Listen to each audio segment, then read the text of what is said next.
नमस्कार दोस्तों, मैं हूं नागराज और आप सुन रहे हैं जीएनएस हॉरर स्टोरीज, वो भी मेरी जुबानी। दोस्तों, आज की हमारी कहानी दिल्ली के रहने वाले एक लड़के की है जिसका नाम विजय है। तो चलिए अब यह कहानी विजय के पॉइंट ऑफ व्यू से सुनते हैं। लेकिन कहानी को शुरू करने से पहले, जैसा कि मैं आप लोगों से हमेशा कहता हूं कि वैसे तो आप लोगों ने बहुत सी हॉरर कहानियां सुनी होंगी, लेकिन मुझे पूरी उम्मीद है कि आज की हमारी यह कहानी सुनकर आपको सच में डर का एहसास होने वाला है। बस मेरी आपसे इतनी गुजारिश है कि अगर आप पहली बार हमारे इस चैनल पर आए हैं तो चैनल को अभी सब्सक्राइब कर लीजिए। ऐसा करने से हमारी और आपकी नजदीकियां बढ़ जाएंगी और आगे आने वाली वीडियो आप तक आसानी से पहुंच जाएगी। तो ज्यादा समय ना लेते हुए जल्दी से अपनी कहानी को शुरू करते हैं।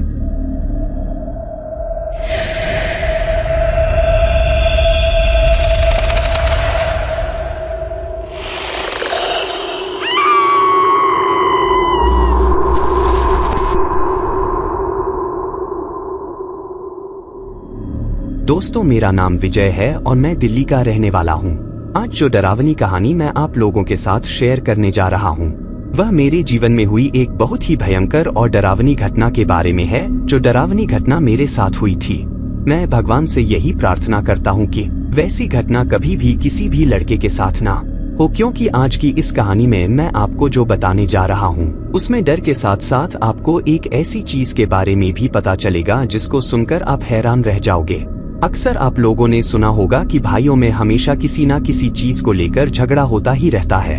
लेकिन एक भाई ही दूसरे भाई के लिए इतना बड़ा खतरा और दुश्मन बन सकता है, यह कभी कोई सपने में भी नहीं सोच सकता। अब आखिर इस कहानी में ऐसा क्या है जिसकी वजह से मैं आप लोगों को यह सब कह रहा हूँ, तो इस बारे में तो आप जब कहानी को अंत तक सुनोगे तो आपको अच्छे से पता चल जाएगा। दरअसल यह बात आज से लगभग 8 साल पहले की है। उस वक्त मेरी उम्र यही कोई 22 से 23 साल के आसपास में रही होगी। एक दिन मैं अपने घर से शाम के वक्त दूध वाली दुकान से दूध लाने के लिए निकला था, लेकिन जब मैं उस दुकान से दूध लेकर वापस आ रहा था तो रास्ते में ही मुझे एक बूढ़ी औरत मिलती है। जब मैं उस बूढ़ी औरत को देखता हूँ तो मुझे दिखाई देता है कि वह बूढ़ी औरत सड़क के किनारे पर खड़ी है और वह एक टक लगाए हुए उस सड़क पर आने जाने वाले साधनों को देख रही है, लेकिन वह चाहकर भी उस सड़क को पार नहीं कर पा रही। इसी वजह से उस वक्त मैं सोचता हूँ कि थोड़ा सा समय निकालकर मैं उस बूढ़ी औरत का हाथ पकड़कर उसको सड़क पार करवा देता हूँ। यही सोचकर मैं अपनी दूध की थैली लेकर उस औरत के पास जाता हूँ और उससे कहता हूँ कि अरे दादी, आपको सड़क पार करनी है क्या? तो वह बूढ़ी औरत पहले तो मेरी तरफ अजीब तरह की नजरों से देखती है और उसके बाद मैंने मेरे हाथ में जो दूध की थैली पकड़ रखी थी उसकी तरफ देखती है। वह उस दूध की थैली की तरफ लगातार देखे ही जा रही थी। जब मेरे पूछने पर भी वह मुझे कोई जवाब नहीं देती है तो मैं एक बार उसे फिर से पूछता हूँ तो वह मुझसे कहती है कि हाँ, सड़क तो पार करनी ही है, लेकिन इस उम्र में भला बूढ़े इंसान के ऊपर कौन दया करता है? तो मैं उस बूढ़ी औरत की यह बात सुनकर उसे कहता हूँ कि चलिए मैं आपको सड़क पार करवा देता हूँ। इतना कहकर मैं उस बूढ़ी औरत का हाथ पकड़ता हूँ, लेकिन जैसे ही मैं उस बूढ़ी औरत का हाथ पकड़ता हूँ तो अचानक से मुझे एक झटका सा लगता है। मुझे ऐसा लगता है कि जैसे मैंने किसी करंट वाले तार को छू लिया हो। एक पल के लिए तो मेरे हाथ की बीच वाली उंगली ऐसे हो गई थी जैसे कि वह थोड़ी सी जल गई हो, लेकिन फिर जैसे ही मैंने अपने मुंह से फूंक मारते हुए उस उंगली को अपने मुंह में दबा लिया तो फिर थोड़ी देर में वह दर्द ठीक हो जाता है। लेकिन यह चीज होने के बाद मैं उस औरत की तरफ अजीब तरीके से देखता हूँ और उससे पूछता हूँ कि अरे दादी, आपके हाथ लगाते ही मुझे करंट कैसे लगा? उस वक्त तक भी मुझे इस चीज का अंदाजा नहीं था कि जिस औरत को मैं एक बूढ़ी औरत समझ रहा हूँ वह असल में कोई बूढ़ी औरत नहीं बल्कि एक ऐसी चीज है जिसका अगर असली रूप मुझे उस वक्त पता होता तो मैं बिल्कुल भी उसके करीब नहीं जाता। अभी मैंने उस औरत से ऐसा कहा ही था कि तभी अचानक से वह अपने हाथ से मेरा हाथ पकड़ लेती है, लेकिन जैसे ही वह अपने हाथ को मेरा हाथ पकड़ने के लिए मेरी तरफ लाती है तो मैं डर के मारे थोड़ा पीछे हो जाता हूँ। लेकिन इस बार जब उसने खुद से चलाकर मेरे हाथ को पकड़ा तो मुझे कोई भी करंट या झटका नहीं लगा और फिर वह मुझसे कहती है कि चल अब पार करवा दे मुझे सड़क। उसके ऐसा कहने पर मैं धीरे धीरे चलते हुए उसको सड़क के दूसरी ओर छोड़ देता हूँ और उसको छोड़कर अपने दिमाग में यह बात सोचते हुए अपने घर पर आ जाता हूँ कि आखिर मैंने जब उस बूढ़ी औरत को छुआ तो मुझे करंट कैसे लगा। लेकिन घर में जाते ही मेरी मम्मी मुझसे कहती हैं कि अरे बेटा, ले आया दूध? तो उस वक्त मैंने अपने हाथ में जो दूध की थैली पकड़ रखी थी उसको मैं अपनी मम्मी की ओर करते हुए कहता हूँ कि हाँ ले आया। उस वक्त मैंने उस थैली में दूध की थैली के साथ साथ कुछ और भी सामान डाल रखा था। उस थैली को मेरी मम्मी मेरे हाथ से पकड़कर अंदर रसोई में ले जाती है, लेकिन वह अंदर जाते ही कुछ ही देर में फिर से बाहर आती है और मुझसे कहती कि तेरा दिमाग खराब हो गया है क्या, जो तू खाली दूध की थैली ही उठा कर ले आया। मम्मी के ऐसा कहने पर मैं काफी अचंभित होकर उनकी तरफ देखता हूँ और सोचने लगता हूँ कि वह मुझे ऐसा क्यों कह रही हैं। यह बात कहने के साथ ही वह उस दूध की थैली को मेरी तरफ फेंकती है, और जब वह उस थैली को मेरी तरफ फेंकती है तो मैं देखता हूँ कि उस थैली से पूरा का पूरा दूध ही गायब है। यानी कि वो एक दूध की डेयरी पर मिलने वाली पन्नी वाली दूध की थैली थी, जो कि पूरी तरीके से पैक होकर आती है और जिसको फाड़े बिना उसके अंदर का दूध बाहर नहीं निकाला जा सकता।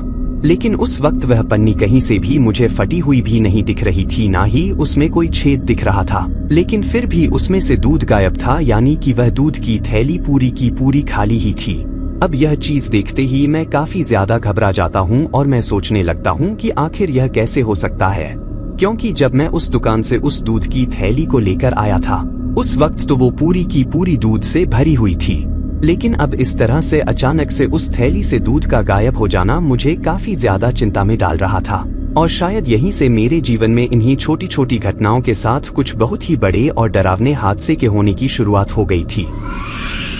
क्योंकि उस वक्त से ही मेरे पीछे कोई ऐसी चीज पड़ गई थी जो कि शायद आने वाले टाइम में मुझे इतना बड़ा नुकसान पहुंचा सकती थी, जिसकी मैंने कभी कल्पना भी नहीं की थी। दरअसल यह घटना होने के लगभग 3 से 4 दिन बाद की ही बात है। मैं अपने कमरे में सो रहा था, रात के लगभग 2 से ढाई बजे के बीच का वक्त हो रहा होगा। उस वक्त मैं काफी गहरी नींद में था। तभी अचानक से मुझे ऐसा सपना आता है कि जैसे कोई बूढ़ी औरत बाहर की तरफ से सड़क से चलती हुई मेरे घर के मेन दरवाजे की तरफ आई है और उसने अपने एक हाथ से दरवाजे की कुंडी को खोला है और कुंडी को खोलने के बाद वह मेरे घर के अंदर आ गई है और वह सीधा मेरे कमरे की तरफ ही आ रही है। उस वक्त जिस तरीके से चलते हुए वह मेरे घर में मेरे कमरे की तरफ आ रही थी, उसको देखकर ऐसा लग रहा था कि जैसे वह पहले से ही मेरे घर के बारे में सब कुछ जानती हो, यानी कि उसको यह पता हो कि मैं कौन से कमरे में सोता हूँ। फिर घर के अंदर आने के बाद वह अचानक से मेरे कमरे के दरवाजे को खोलने की कोशिश करती है, लेकिन उस वक्त मैं कमरे के दरवाजे को अंदर से लॉक करके सो रहा था। फिर अचानक से ही वह मेरे दरवाजे को जोर से झटका मारती है और उसके झटका मारते ही मेरे कमरे का दरवाजा खुल जाता है। कमरे का दरवाजा खुलते ही दरवाजा धीरे धीरे चर चर की आवाज करते हुए पूरा खुल जाता है और उस वक्त वह मुझे मेरे कमरे के दरवाजे पर बिल्कुल सामने ही खड़ी हुई दिखाई दे रही है। दरवाजे के बिल्कुल ठीक सामने ही मेरे कमरे में मेरा बेड लगा हुआ था, जिसके ऊपर मैं सो रहा था। फिर वह अचानक से धीरे धीरे अपने कदमों को मेरी ओर बढ़ाते हुए मेरे बेड के बिल्कुल पास में आ जाती है और बेड के पास में आने के बाद वह मेरे बेड के ऊपर चढ़ जाती है। बेड के ऊपर चढ़कर वह मेरे चेहरे के काफी करीब आती है। अब वह मेरे ऊपर बिल्कुल झुकी हुई थी, यानी कि उस वक्त मैं बिल्कुल सीधा लेटा हुआ था और मेरे और उसके चेहरे के बीच में यही लगभग 3 से 4 इंच का ही फासला रहा होगा। अब जिस वक्त उसका चेहरा मेरे चेहरे के बिल्कुल 3 से 4 इंच के ऊपर था, तो वह मेरे ऊपर बिल्कुल हवा में उल्टी लेटी हुई थी, यानी कि उस वक्त उसके पैर पीछे की तरफ से बिल्कुल हवा में उठे हुए थे और वह पूरी की पूरी वैसे की वैसे ही सीधी होकर मेरे ऊपर लेटी हुई थी। उसका चेहरा मेरी तरफ था, लेकिन उस वक्त मुझे उसका चेहरा इतना ज्यादा डरावना लगता है कि उसके उस चेहरे को देखकर मैं अचानक से नींद से घबराकर उठ जाता हूँ। पर जैसे ही मैं नींद से घबराकर उठता हूँ तो मुझे वहाँ मेरे कमरे में कोई भी दिखाई नहीं देता है, लेकिन नींद से उठने के बाद भी मेरा शरीर थर थर कांपने लगा था और मुझे समझ में नहीं आ रहा था कि आखिर यह कैसे हो सकता है। अब आप लोग यही सोच रहे होंगे कि शायद मुझे कोई डरावना सपना आ गया था। यहाँ आप लोगों का सोचना भी सही है। दरअसल मुझे डरावना सपना ही आया था, लेकिन वह डरावना सपना कोई ऐसा वैसा सपना नहीं था, बल्कि उस डरावने सपने में कुछ ऐसा था जिसकी वजह से उस सपने से उठने के बाद मैं और भी ज्यादा डर गया था, क्योंकि उस सपने में मुझे कुछ ऐसा दिखाई दिया था जिसको देखते ही अब उठने के बाद मेरी हालत काफी ज्यादा खराब हो गई थी। क्योंकि उस सपने में वह जो बूढ़ी औरत मेरे घर के अंदर आकर मेरे बेड के बिल्कुल ऊपर हवा में लेट गई थी और उसके और मेरे बीच में जब सिर्फ 3 से 4 इंच का ही फासला था, तो वह बूढ़ी औरत और कोई नहीं बल्कि वह वही औरत थी जिसको मैं आज से 3-4 दिन पहले उसका हाथ पकड़कर सड़क पार करवा कर आया था। आज भी मुझे उसका चेहरा काफी अच्छी तरीके से याद है, और उसका चेहरा इतनी अच्छे से याद होने के पीछे की वजह यह है कि जैसे ही उस दिन मैंने उसके हाथ को पहली बार छुआ था तो मुझे एक करंट के जैसा झटका लगा था। लेकिन अब 3-4 दिन बाद अचानक से मुझे ऐसा सपना आना, और उस सपने में भी उस बूढ़ी औरत का इस तरीके से डरावने रूप में मेरे घर के अंदर आना मुझे बहुत ज्यादा डरने पर मजबूर कर देता है। उस वक्त जब मैं अपने कमरे में लगी हुई घड़ी की तरफ देखता हूँ तो मुझे रात के 3 बजते हुए दिखाई देते हैं।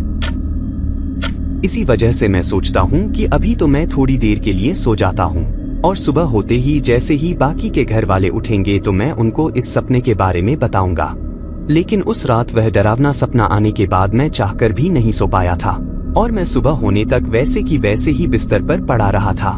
फिर सुबह होते ही मैंने मेरी मम्मी को वह बात बताई तो उन्होंने मुझे कहा कि ऐसा कुछ भी नहीं होता है, शायद तुम्हें डरावना सपना आ गया होगा, और क्योंकि तुम्हें उस बूढ़ी औरत का चेहरा याद था इसी वजह से तुम्हें इस तरह का सपना आ गया। फिर उस दिन तो मैं भी उस बात को नजरअंदाज कर देता हूँ और मेरे मन में यही सोच लेता हूँ कि मुझे शायद सच में ही कोई डरावना सपना आया था। लेकिन उसके अगले दिन भी रात को जैसे ही 2-2:30 बजे का वक्त होता है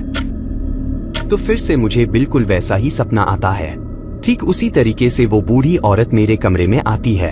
और मेरे चेहरे के ऊपर हवा में उठकर अजीब तरीके से मेरे को घूरने लगती है। मैं फिर से वैसे ही घबराकर उठता हूँ,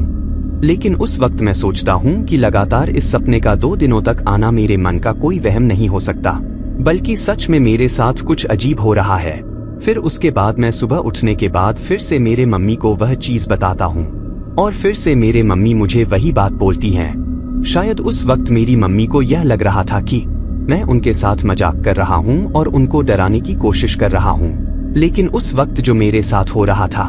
वो सिर्फ मैं ही समझ सकता था। अब वह चीज मेरे साथ लगभग 3 से 4 दिन तक होती है, लेकिन जैसे ही 5वां दिन आता है तो मेरे साथ कुछ ऐसा होता है जिसकी मैंने कभी कल्पना भी नहीं की थी कि आगे चलकर मेरे साथ कुछ वैसा भी हो सकता है। अब लगातार 4 दिन तक वह सपना आने के बाद मुझे रात को नींद आना भी बंद हो गई थी, लेकिन जैसे ही रात के 12 से 1 बजे के बीच का वक्त होता है तो सोचते सोचते ही पता नहीं मुझे कब नींद आ जाती है और मैं सो जाता हूँ। लेकिन उस दिन ठीक उसी टाइम पर मुझे फिर से वह सपना आता है। इस बार वह औरत ठीक उसी तरीके से चलकर मेरे कमरे के अंदर आती है और मेरे चेहरे के काफी करीब आकर अजीब तरीके से गुर्राते हुए चिल्लाती है। जैसे ही उसके चिल्लाने की आवाज मुझे मेरे कानों में सुनाई देती है तो मैं अचानक से नींद में से घबराकर अपनी आंखें खोलता हूँ, पर इस बार कुछ ऐसा होता है जिसके होते ही मेरे शरीर पर अचानक से पसीना आ जाता है और मैं वही बेड पर लेटा लेटा ही थर थर कांपने लगता हूँ, क्योंकि आंख खोलते ही मुझे कुछ ऐसा दिखाई देता है जिसको देखकर मेरी बहुत ज्यादा हालत खराब हो गई थी और मुझे इस बात का भी अंदाजा हो गया था कि आज यह कोई सपना नहीं है, क्योंकि जैसे ही मैंने आंख खोली तो आज सच में वह बूढ़ी औरत का डरावना चेहरा मेरे बिल्कुल ऊपर की तरफ लटका हुआ था। और सिर्फ चेहरा ही नहीं बल्कि वो बूढ़ी औरत पूरी की पूरी हवा में मेरे ऊपर उठी हुई थी और उल्टी लेटकर मेरी तरफ घूरकर अजीब तरीके से देख रही थी। देखते देखते वह 2-3 बार अजीब तरीके से चिल्लाती है। चिल्लाते वक्त मुझे उसका चेहरा इतना ज्यादा डरावना लगता है कि मैं डर के मारे वहीं की वहीं अपनी आंखें बंद कर लेता हूँ। कुछ देर आंखें बंद करने के बाद मैं सोचता हूँ कि शायद वह चीज अब मेरे ऊपर से गायब हो गई होगी, लेकिन जैसे ही मैं फिर से आंखें खोलता हूँ तो अब वह बूढ़ी औरत का डरावना चेहरा मुझे मेरे चेहरे के और भी ज्यादा करीब नजर आता है। उस वक्त वह चेहरा मेरे इतने ज्यादा करीब था कि उस बूढ़ी औरत की सड़न से भरी हुई सांसों की गंध भी मुझे मेरी सांसों में महसूस हो रही थी और उस वक्त मेरा सांस लेना भी दुश्वार हो गया था। अब मैं आंखें फाड़ फाड़ कर उसके चेहरे की तरफ देख रहा था और चाहकर भी अपनी आंखों को बंद नहीं कर पा रहा था, क्योंकि उस वक्त मुझे ऐसा लग रहा था कि जैसे मेरा पूरा का पूरा शरीर वहीं की वहीं अकड़ गया हो। अब मैं कोई भी हरकत नहीं कर रहा था, लेकिन तभी अचानक से वह बूढ़ी औरत मेरे ऊपर जितनी तेज स्पीड आई थी उतनी ही तेज स्पीड में वह हवा में ही पीछे की तरफ चली जाती है और जब वह पीछे की तरफ जाती है तो अचानक से मेरे कमरे का दरवाजा खुलता है और वह हवा में उड़ते हुए ही एक झटके के साथ ही पलक झपकते ही कमरे के बाहर उड़ती हुई चली जाती हैं और वहां से गायब हो जाती हैं। यह चीज देखकर मैं समझ जाता हूँ कि हमारे घर में कोई बहुत ही भयंकर और डरावनी चीज का साया आ चुका है और वो खास तौर पर मेरे ही पीछे पड़ा है। लेकिन अब मुझे समझ में आ रहा था कि अगर यह चीज मैं मेरे घर वालों को बताऊंगा तो शायद वो मेरा मजाक उड़ाएंगे, क्योंकि मेरे घर वाले इन सभी चीजों पर इतना ज्यादा विश्वास नहीं करते थे। लेकिन उस घटना के होने के बाद मैं लगभग आधे घंटे तक तो अपने बेड पर बिल्कुल वैसे की वैसे ही पड़ा रहता हूँ और पड़ा पड़ा ही उस वक्त सोच रहा था कि अगर वह चीज मेरे साथ फिर से हुई तो इस बार तो डर के मारे हार्ट अटैक से मेरी यही की यही जान निकल जाएगी, क्योंकि अब मेरे में उस डर को दोबारा सहन करने की और महसूस करने की हिम्मत बिल्कुल भी नहीं थी। इसी वजह से मैं धीरे धीरे अपनी करवट बदलता हूँ और आंखें बंद करके वहीं पर सो जाता हूँ। सोते वक्त मैंने एक चीज सोच ली थी कि अब चाहे मुझे कितना ही भयंकर और डरावना सपना या किसी चीज की कोई आवाज सुनाई दे, पर मैं अपनी आंखें नहीं खोलूंगा। यह सोचकर मैं सो गया था और पता नहीं कब फिर से मेरी आंख लग गई। लेकिन सुबह जब मेरी आंख खुली तो कोई बाहर से मेरे दरवाजे को खटखटा रहा था। जब मैंने गौर से उस आवाज को सुना तो दरवाजे के खटखटाने के साथ ही बाहर की तरफ से मेरी मम्मी की आवाज भी आ रही थी। वो मुझे बोल रही थी कि पूरी रात सो लिया, अब क्या दिन में भी सोता ही रहेगा, जल्दी से उठकर बाहर आ। उनकी उस आवाज को सुनकर मैं धीरे से अपने बिस्तर से उठता हूँ और बाहर की तरफ थोड़ा टहलने के लिए चला जाता हूँ। लेकिन जैसे ही मैं मेरे घर के मेन दरवाजे से निकलकर हमारे घर के बाहर जो थोड़ा सा ग्राउंड था उसमें जाता हूँ तो मुझे दिखाई देता है कि हमारे घर का जो डॉग था, यानी कि हमारे घर का जो कुत्ता था, वह एक पेड़ से फांसी के बल लटका हुआ है। यह चीज देखते ही मैं बहुत ज्यादा घबरा जाता हूँ और दौड़ते हुए उस कुत्ते के पास जाता हूँ। जब मैं उसके पास जाकर देखता हूँ तो मुझे दिखाई देता है कि उसके गले में जो लोहे की चैन बंधी हुई होती है वह उसी के बल एक पेड़ से लटका हुआ है। और लटकते वक्त जब मैंने उसके चेहरे की तरफ देखा तो मुझे उसकी आंखें दिखाई देती हैं। उसकी आंखों को देखकर ऐसा लग रहा था कि जैसे मरने से पहले उसने कुछ बहुत ही भयंकर और डरावनी चीज को देखा हो, क्योंकि उसकी आंखें इस तरीके से बाहर की तरफ आई हुई थी जैसे कि मरने से पहले वह काफी ज्यादा डर गया हो। मैं आप लोगों को यहाँ पर एक बात बताना भूल गया कि जब कभी भी रात के वक्त मुझे वह डरावना सपना आता था तो हमारे घर का यह कुत्ता काफी ज्यादा भौंकता था, लेकिन उसके भौंकने के बावजूद भी मेरी आंख नहीं खुलती थी, बल्कि मेरी आंखें तो उस वक्त खुलती थी जब उस बूढ़ी औरत का चेहरा मेरे चेहरे के काफी करीब होता था और वह अजीब तरीके से मुझको घूरते हुए चिल्ला रही होती थी। और फिर जैसे ही मैं डर कर उस सपने से बाहर आता था तो उस वक्त मुझे मेरे घर में मेरे कुत्ते के भौंकने की काफी ज्यादा आवाज सुनाई दे रही होती थी। लेकिन ताज्जुब की बात यह है कि उस कुत्ते के भौंकने की आवाज पूरे घर में सिर्फ मुझे ही सुनाई देती थी। जब मैं सुबह उठकर घर वालों को बोलता था कि रात के वक्त हमारा कुत्ता काफी ज्यादा भौंक रहा था तो सभी घर वाले मुझसे कहते थे कि हमें तो कोई भी भौंकने की आवाज सुनाई नहीं दी, सिर्फ तुम्हें ही अकेले को इसके भौंकने की आवाज सुनाई कैसे देती है। अब उस वक्त मेरे लिए यह चीज काफी ज्यादा समझ से बाहर हो रही थी। लेकिन फिर उस घटना के होने के बाद कुछ ही दिनों में मेरे साथ कुछ ऐसा होने लगा था जो कि मेरी सोच से भी परे था, यानी कि उस वक्त मेरे शरीर में एक ऐसी प्रॉब्लम हो रही थी जिसके होने के बाद मुझे यह बात समझ में नहीं आ रही थी कि आखिर यह चीज मुझे किस वजह से हो रही है। पहले तो मुझे लगा कि शायद मेरे शरीर में गर्मी हो गई है, तो इसलिए मैंने सुबह सुबह शरीर में ठंड करने वाली चीजों को पीना शुरू कर दिया। लेकिन उन चीजों को पीने के बाद भी वह चीज लगातार मेरे साथ हो रही थी। अब मैं आप लोगों को यहाँ पर किसी भी भ्रम में नहीं रखूंगा और आपको साफ साफ बता देता हूँ कि उस वक्त मेरे साथ क्या हो रहा था। दरअसल उस वक्त मेरे साथ एक ऐसी चीज हो रही थी जो कि शायद दुनिया में किसी भी लड़के के साथ नहीं होती होगी। अब कुछ लोग मेरी इस बात को सुनकर शायद गलत ही कमेंट करेंगे, लेकिन इसनी में जो भी सच्चाई है वह मैं आपको सच सच ही बताऊंगा। दरअसल मेरा जो प्राइवेट पार्ट था उसमें से कुछ अजीब सा चिपचिपा सा पानी निकलने लगा था, जैसा कि जब लड़कियों के या औरतों के पीरियड आते हैं उस वक्त उनके साथ होता है, ठीक वैसा ही अब मेरे साथ होने लगा था। और वह चीज लगातार मेरे साथ हो ही रही थी, यानी कि उसका कोई टाइम फिक्स नहीं था। वह चीज दिन के समय, रात के समय और जब मैं सोता रहता था उस वक्त तो काफी ज्यादा होती थी। लगभग 1 महीने तक तो मैंने इस चीज के बारे में मेरे घर वालों को नहीं बताया, लेकिन फिर उस चीज के लगातार होने की वजह से मेरे शरीर में अब काफी ज्यादा कमजोरी आने लगी थी। मेरे में उठने बैठने की भी हिम्मत नहीं रही थी। इसी वजह से मैंने एक दिन जब मेरे सभी घर वाले रात का खाना खाने के लिए एक जगह बैठे हुए थे, तो मैंने उन लोगों को यह बात बताई कि पिछले कुछ दिनों से मेरे साथ यह प्रॉब्लम हो रही है, जो कि शायद नहीं होनी चाहिए, क्योंकि किसी भी लड़के के साथ इस तरह की प्रॉब्लम नहीं होती है। जब मैं मेरे घर वालों को यह बात बता रहा था, उस वक्त भी मुझे ऐसा एहसास हो रहा था कि अब भी मेरे शरीर से कुछ चिपचिपा सा निकल रहा है,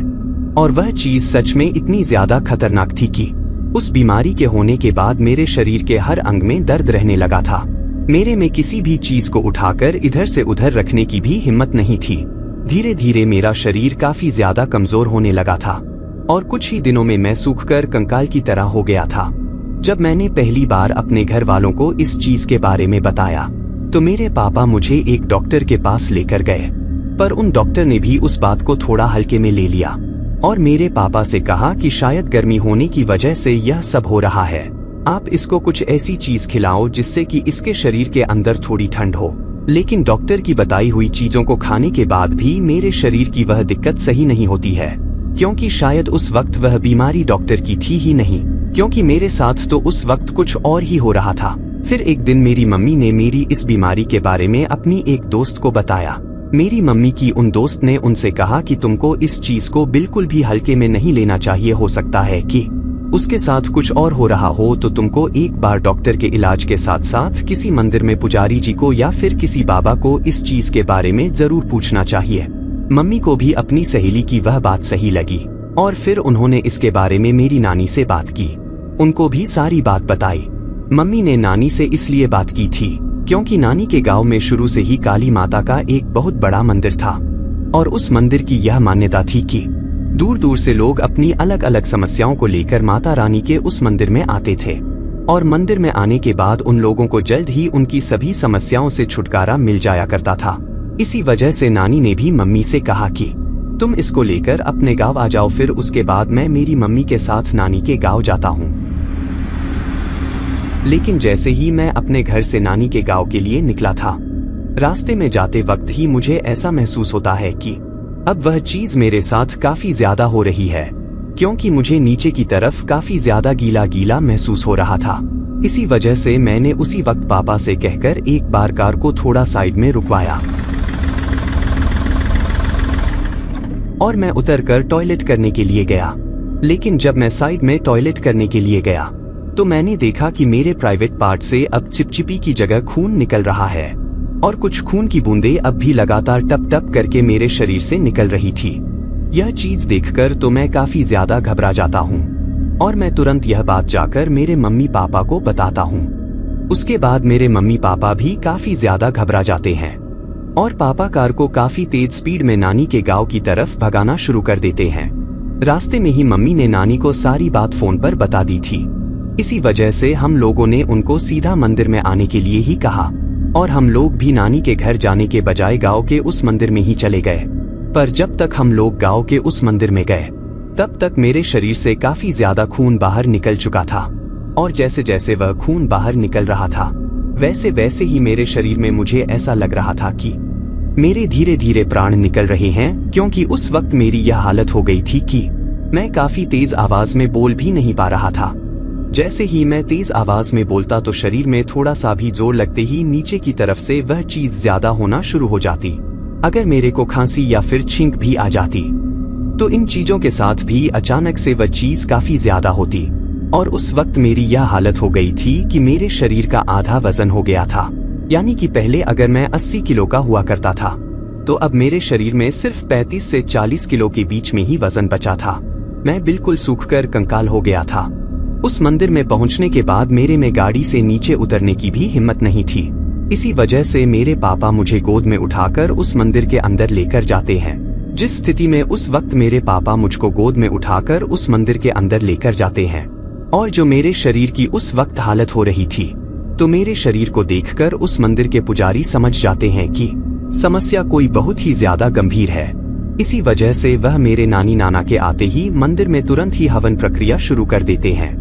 और हमारी सारी समस्या को सुनने के बाद वह माता रानी से इस बारे में जानने की कोशिश कर रहे थे कि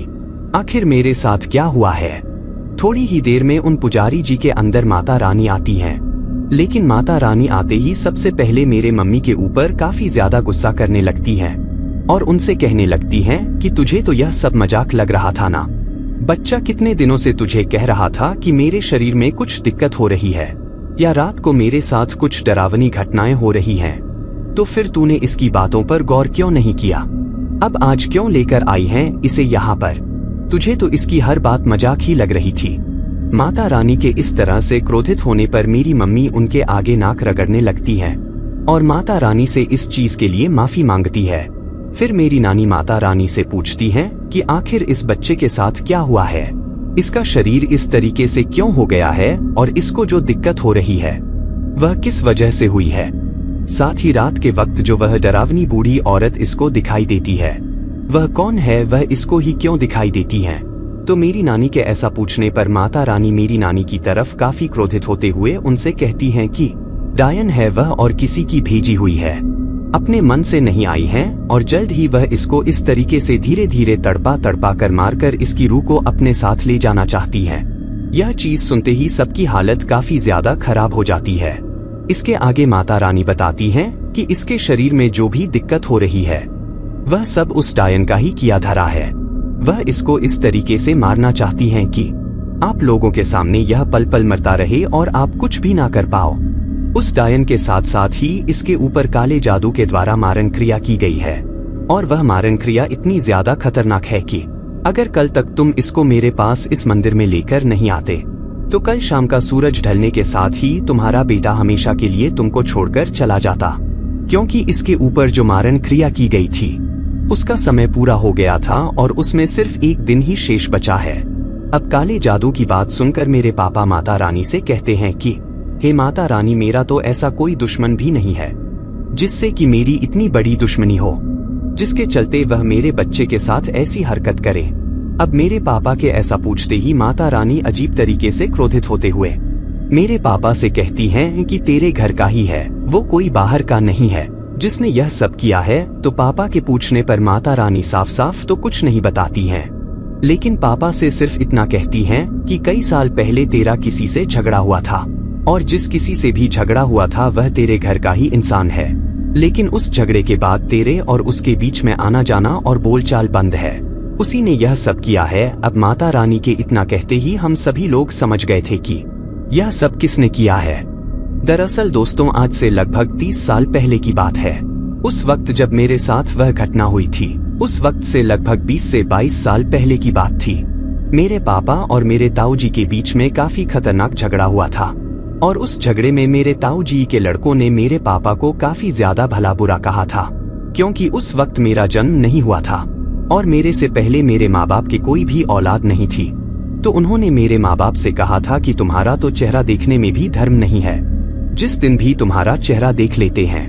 वह पूरा दिन ही खराब हो जाता है। मतलब एक औलाद ना होने की वजह से उन्होंने मेरे पापा को काफी ज्यादा भला बुरा कहा था। लेकिन उसके लगभग 1 साल बाद ही मेरा जन्म हो गया था। पर मेरे जन्म के होने के साथ ही उन लोगों की हम लोगों से काफी ज्यादा जलन बढ़ गई थी और वह लोग यह नहीं चाहते थे कि मेरे पापा का वंश आगे चले, लेकिन उनके ना चाहते हुए भी मेरे पापा का वंश आगे बढ़ चुका था। पर अब उन लोगों ने मेरे ऊपर काला जादू करके मेरे को खत्म करवाने के लिए सोचा था कि या तो इस काले जादू से मैं मर जाऊंगा या फिर अगर जिंदा भी रहा तो इस स्थिति में नहीं रहूंगा कि मैं आगे बच्चे पैदा ना कर सकूं। इसी वजह से उन्होंने ने मेरे ऊपर इस तरह का काला जादू करके मारण क्रिया की थी कि उसमें जिंदा रहने के बाद भी मैं मरे हुए के बराबर ही रहूंगा। लेकिन फिर उसके बाद माता रानी के आशीर्वाद से उस मंदिर के पुजारी जी ने मेरा इलाज किया, मुझे भभूति दी और उन्होंने मुझे हर हफ्ते लगभग 6 महीने तक उस मंदिर में बुलाया था। उस डायन से पीछा छुड़ाने के लिए उस मंदिर के पुजारी जी हमारे घर पर आकर हवन करके गए थे और हमारे घर के चारों तरफ माता रानी के मंत्रों का एक सुरक्षा कवच बनाकर गए थे, ताकि वह डायन फिर कभी भी हमारे घर की तरफ ना आ सके। लेकिन उस घटना के होने के बाद आज तक भी हम लोगों ने मेरे ताऊ जी या फिर उनके घर के किसी भी सदस्य को इस बात का पता नहीं लगने दिया है कि हम लोगों को उनके द्वारा करवाए गए काले जादू के बारे में पता चल चुका था, वरना वह लोग पलटकर हमारे ऊपर और भी कुछ भयंकर चीज करवा सकते थे। तो इसी वजह से मैंने कहानी के शुरू में आपसे कहा था कि आज के टाइम पर अगर कोई आपका सबसे बड़ा शत्रु बन सकता है तो वह सिर्फ आपका भाई है। मैं सभी लोगों के लिए यह बात नहीं कह रहा हूँ, लेकिन इस कहानी को सुनने वाले लोगों में से बहुत से लोगों ने इस चीज को महसूस किया होगा, या फिर बहुत से लोगों के साथ आज भी यह चीज हो रही होगी। आप लोग इस कहानी के अंत में कमेंट करके बता सकते हैं कि आपकी फैमिली में भी इस प्रकार की चीजें किस किस के घर में हो रही हैं। तो दोस्तों, यह थी हमारी आज की कहानी आपको कैसी लगी कमेंट बॉक्स में कमेंट करके जरूर बताना। फिलहाल चलता हूँ, बस आप अपना और अपने परिवार का ख्याल रखें, और अगर अभी तक भी चैनल को सब्सक्राइब नहीं किया है तो कृपया करके चैनल को सब्सक्राइब कर लीजिए। आपका यह छोटा सा सहयोग हमें आपके लिए ऐसी ही कहानियां लाने के लिए प्रोत्साहित करता है।